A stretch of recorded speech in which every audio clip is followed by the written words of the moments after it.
BBC news আন্তর্জাতিক সংবাদে আপনাকে স্বাগতম। শুরুতেই সংবাদ শিরোনাম, এরপর বিস্তারিত। ইরানের হামলায় ইসরায়েলে নিহত আরও দুজনের অবস্থা আশঙ্কাজনক। ধ্বংসস্তূপের চিত্র প্রকাশ করলেই ধরে নিয়ে যাচ্ছে ইসরায়েলি সেনারা। ইরানের পক্ষে পোস্ট, বাহরাইনে বাংলাদেশি গ্রেফতার। ইরানের বিরুদ্ধে গুরুতর অভিযোগ আনল সৌদি। এতক্ষণ শুনছিলেন সংবাদ শিরোনাম, এখন বিস্তারিত। আপনি যদি মুসলিমদের পাশে থাকতে চান তাহলে ভিডিওতে লাইক করে চ্যানেলটি অবশ্যই সাবস্ক্রাইব করে দেবেন। ইরানের হামলায় ইসরায়েলে নিহত আরও দুজনের অবস্থা আশঙ্কাজনক। ইরানে নতুন সর্বোচ্চ নেতার নাম ঘোষণা হওয়ার পর ঘুরে গেছে যুদ্ধের মোড়।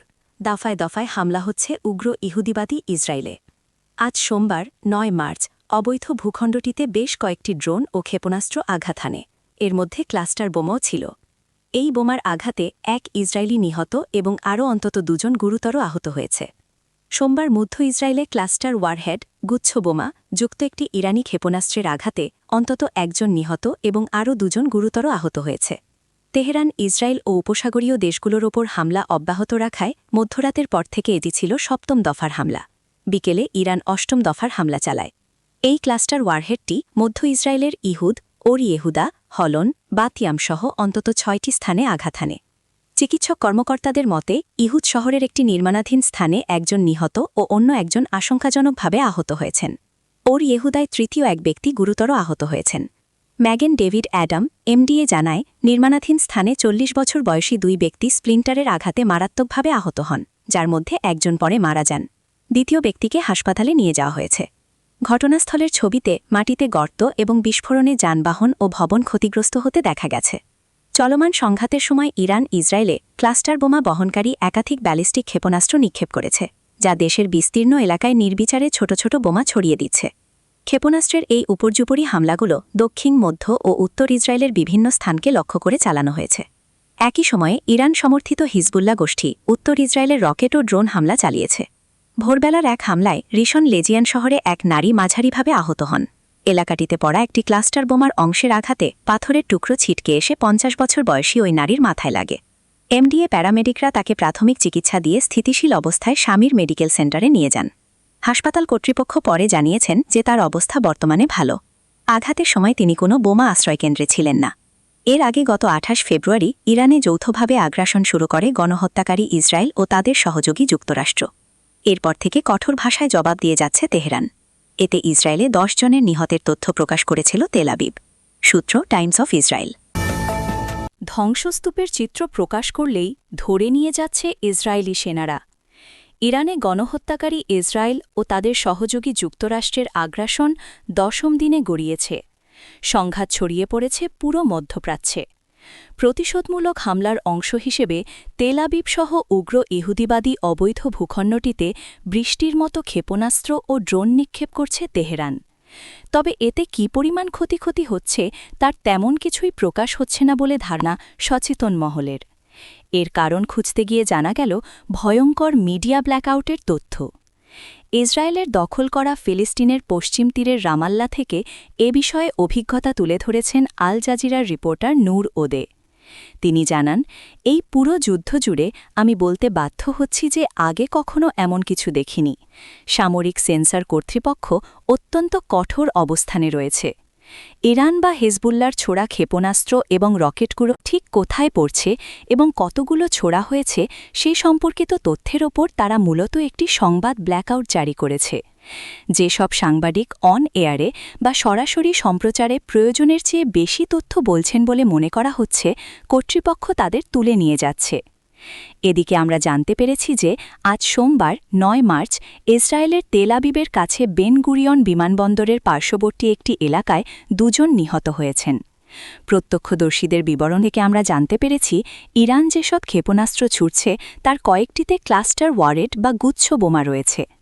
এর অর্থ হল এগুলো আঘাত হানার সময় খণ্ডবিখণ্ড হয়ে যায় এবং অনেক বড় ভৌগোলিক এলাকা জুড়ে ছড়িয়ে পড়ে প্রচুর ক্ষতি করতে পারে।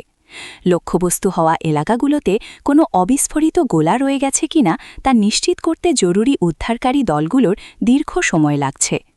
এসব কারণে ব্যাপক ক্ষতি হলেও তা প্রকাশ করছে না কর্তৃপক্ষ, ধারণা সচেতন মহলের। সোমবার ইসরায়েলে ইরানি ক্ষেপণাস্ত্রের আঘাতে একজন নিহত ও দুজন আহত হয়েছে বলে প্রকাশ করেছে তেল আবিব। তবে নূর ওদের বক্তব্য থেকে জানা যায় এ ঘটনায় দুজন নিহত হয়েছে। ইরানের পক্ষে পোস্ট, বাহরাইনে বাংলাদেশি গ্রেপ্তার। যুক্তরাষ্ট্র ও ইসরায়েলের সঙ্গে ইরানের চলমান সংঘাত নিয়ে সামাজিক যোগাযোগ মাধ্যম ফেসবুকে ইরানের পক্ষে পোস্ট করায় ৬ প্রবাসীকে গ্রেপ্তার করেছে বাহরাইন পুলিশ। তাদের মধ্যে একজন বাংলাদেশি রয়েছেন, বাকি ৫ জন পাকিস্তানি নাগরিক বলে জানা গেছে। গ্রেপ্তার বাংলাদেশির নাম মোহাম্মদ ইসরাফিল মীর। সোমবার ৯ মার্চ বাহরাইনের স্বরাষ্ট্র মন্ত্রণালয় সূত্রে এ খবর নিশ্চিত করেছে বাহরাইন নিউজ এজেন্সি। বাহরাইনের General Directorate of Anti Corruption, Economic এবং ইলেকট্রনিক সিকিউরিটির অধীনে থাকা অ্যান্টি সাইবার ক্রাইম ডিরেক্টরেট তাদেরকে গ্রেপ্তার করে। বাহরাইন নিউজ এজেন্সির প্রতিবেদনে বলা হয়, ইরানের আগ্রাসনের পরবর্তী পরিস্থিতির ভিডিও ধারণ, প্রকাশ বা পুনরায় শেয়ার করার অভিযোগে ৬ জন এশীয় নাগরিককে শনাক্ত করে গ্রেপ্তার করা হয়েছে। অভিযুক্তরা এসব ভিডিওতে ওই শত্রুতাপূর্ণ কর্মকাণ্ডের প্রতি সহানুভূতি প্রকাশ করেছে, যা দেশের নিরাপত্তা ও জনশৃঙ্খলা বিঘ্নিত করার মতো আচরণ হিসেবে বিবেচিত হয়েছে। দেশটির স্বরাষ্ট্র মন্ত্রণালয় জানায়, তাদের বিরুদ্ধে প্রয়োজনীয় আইনি ব্যবস্থা নেওয়া হয়েছে এবং অভিযুক্তদের পাবলিক প্রসিকিউশনের কাছে সোপর্দ করা হয়েছে।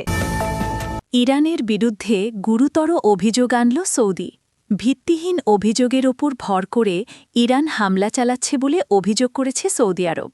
দেশটি জানিয়েছে, সৌদি ভূখণ্ড থেকে যুদ্ধবিমান ও রিফিউলিং বিমান সরাসরি যুদ্ধে অংশ নিচ্ছে বলে ছড়িয়ে পড়া অভিযোগকে সম্পূর্ণ মিথ্যা।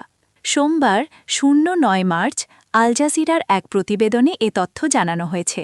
সৌদি পররাষ্ট্র মন্ত্রণালয় এক বিবৃতিতে জানিয়েছে, ইরানের পক্ষ থেকে এমন অভিযোগ করা হয়েছে যে সৌদি আরব থেকে যুদ্ধবিমান ও জ্বালানি সরবরাহকারী বিমান উড়ে গিয়ে যুদ্ধে অংশ নিচ্ছে। এসব দাবি সম্পূর্ণ ভিত্তিহীন।